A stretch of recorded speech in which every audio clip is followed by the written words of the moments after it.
अस्सलाम वालेकुम दोस्तों, क्या हाल चाल है। उम्मीद है आप सब खैरियत से होंगे। तो दोस्तों इस वीडियो में हम बात करेंगे, जो हमने पिछली वीडियो बनाई थी, जो China the great bend dam बनाना चाह रहा है तिब्बत के मुकाम पर, जो 20 साल से वो कोशिश कर रहा है कि ये डैम वो बना ले, लेकिन अब तक वो बना नहीं सका।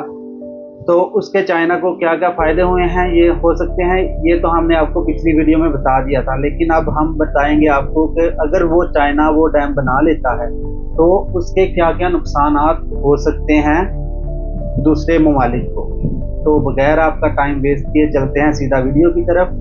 और आप सबसे गुजारिश है कि जो भी दोस्त अब आप ये वीडियो देख रहे हैं, बराए मेहरबानी चैनल को लाइक और सब्सक्राइब कीजिए, ताकि हम आपके लिए ज़्यादा से ज़्यादा इंफॉर्मेशन वाली वीडियोस लेकर आ सकें। शुक्रिया। तो चले चलते हैं वीडियो की तरफ। तो दोस्तों, अगर चाइना ये डैम मुकम्मल कर लेता है तो इसके क्या नुकसान हो सकते हैं और इसका क्या इम्पैक्ट पूरी दुनिया पे पड़ेगा, इसके बारे में हम इस वीडियो में आज बात करेंगे। तो दोस्तों, आपको बताते चलें कि ये जगह ठीक फॉल्ट लाइन के ऊपर मौजूद है, जहां इंडियन प्लेट और यूरेशियन प्लेट आपस में आकर मिलती हैं। और यही वो जगह है जो दुनिया के सबसे खतरनाक अर्थक्वेक का एपिक सेंटर थी। 1950 में यहाँ से सिर्फ 200 किलोमीटर दूर इंडियन स्टेट आसाम में 8.5 मैग्नीट्यूड का अर्थक्वेक आया था। और साल 1901 से लेकर आज तक पूरे हिमालय में तकरीबन 4000 छोटे बड़े ज़लज़ले रिकॉर्ड किए जा चुके हैं। एक तरफ एक्सपर्ट्स का मानना है कि ऐसे डैम जिनकी ऊंचाई 100 मीटर से ज्यादा हो और वो फॉल्ट लाइन पर मौजूद हो, वो आसानी से 6.0 मैग्नीट्यूड का ज़लज़ला पैदा कर सकते हैं, क्योंकि वो ज़मीन का नेचुरल वेट खराब कर देते हैं और इसकी वजह से ज़मीन के अंदर मौजूद टेक्टोनिक प्लेट्स को भी एडजस्ट होना पड़ता है, जिसकी वजह से ज़लज़ले आते हैं। और इसके अलावा ये जगह जहां पर मोटो हाइड्रो पावर प्लांट का प्रपोजल दिया गया है, ये जगह जानलेवा लैंडस्लाइड्स का भी गढ़ है। सन 2021 में एक लैंडस्लाइड्स की वजह से इस दरिया का रास्ता बंद हो गया था, जिसकी वजह से इसके पानी को अपना रास्ता भी चेंज करना पड़ा था। और इसी एरिया में इंडियन हिमालय में लैंडस्लाइड्स की वजह से फ्लैश फ्लड्स ट्रिगर हुए, जिसकी वजह से बहुत सी जानें गई और इसने 2 हाइड्रो पावर स्टेशंस को भी अच्छा खासा नुकसान पहुंचाया था।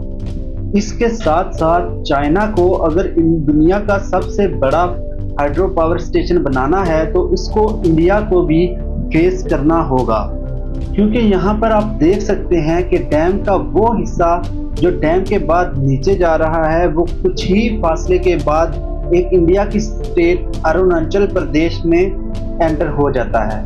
और दोस्तों, याद रहे कि ये वही स्टेट है जिसको चाइना अपना हिस्सा मानता है। और इसी बात को लेकर यहाँ पर काफ़ी मरतबा इंडिया और चाइना के दरमियान बदमज़गी हो चुकी है। 1960 से लेकर अब तक इसी जगह को लेकर चाइना और इंडिया की कई बार आपस में लड़ाई भी हो चुकी है। हाल ही में 2020 की बात है, जब इंडियन और चाइनीज आर्मी के दरमियान गालवार वैली में एक झड़प देखी गई और इस झड़प में एक जवान की मौत भी हुई। यहाँ पर यह बताने का मकसद सिर्फ इतना है कि यहाँ पर हालात काफ़ी कशीदा रहते हैं और डिस्प्यूटेड बॉर्डर से सिर्फ 50 किलोमीटर दूर दुनिया का सबसे बड़ा डैम बनाना खतरे से हाली हरगिज नहीं होगा।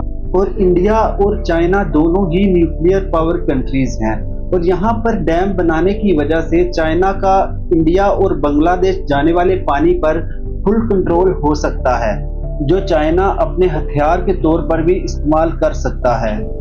दोस्तों, कुल मिलाकर बात यहाँ यह है कि मोटो हाइड्रो पावर स्टेशन न सिर्फ एनवायरनमेंट के लिए खतरनाक है, बल्कि इस पूरे खित्ते में नई जंगों का सबब भी बन सकता है। तो फिर चाइना के लिए ये इतना ज़्यादा ज़रूरी क्यों है, चलिए ये भी हम आपको बताते हैं। अगर यहाँ देखा जाए तो चाइना आबादी के लिहाज से दुनिया का दूसरा बड़ा मुल्क है, लेकिन बिजली के इस्तेमाल के लिहाज से ये दुनिया का पहला बड़ा मुल्क है।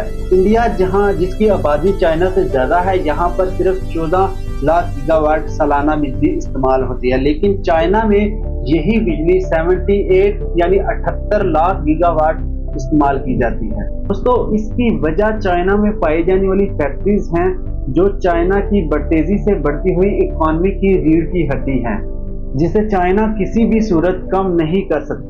अपनी बिजली की खपत को पूरा करने के लिए चाइना ने पूरे मुल्क में 98,000 से भी ज्यादा हाइड्रो पावर प्लांट लगाए हुए हैं, लेकिन इसके बावजूद भी चाइना की अभी तक की बिजली का 70% हिस्सा फॉसिल फ्यूल से जनरेट किया जाता है। और दोस्तों, चाइना का विजन है कि उनको 2060 तक कार्बन एमिशन पर कंट्रोल पाना है हर लिहाज से, क्योंकि जैसा कि आप सब लोग जानते हैं कि वो वक्त दूर नहीं जब दुनिया से फॉसिल फ्यूल का खात्मा हो जाएगा।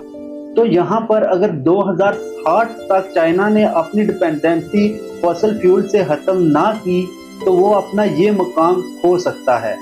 दोस्तों, मोटवो हाइड्रो पावर प्रोजेक्ट जो कि 60 गीगावाट बिजली पैदा करेगा, वो चाइना की इस 78 लाख गीगावाट बिजली की खपत के सामने ऐसा ही है जैसे डूबते को तिनके का सहारा। यहाँ पर एक्सपर्ट्स का ख्याल है कि अगर चाइना को फॉसिल फ्यूल से अपनी डिपेंडेंसी खत्म करनी है तो उनको डैम्स के साथ साथ दूसरे ग्रीन एनर्जी के सोर्सेज पर भी काम करना होगा, तब जाकर वो अपनी डिमांड्स को पूरा कर पाएगा। सही है दोस्तों, अब आज की वीडियो ये यहीं पर ख़त्म होती है, और जाने से पहले लाइक एंड सब्सक्राइब करना ना भूलिएगा। शुक्रिया, अल्लाह हाफिज़, दुआओं में याद रखिएगा।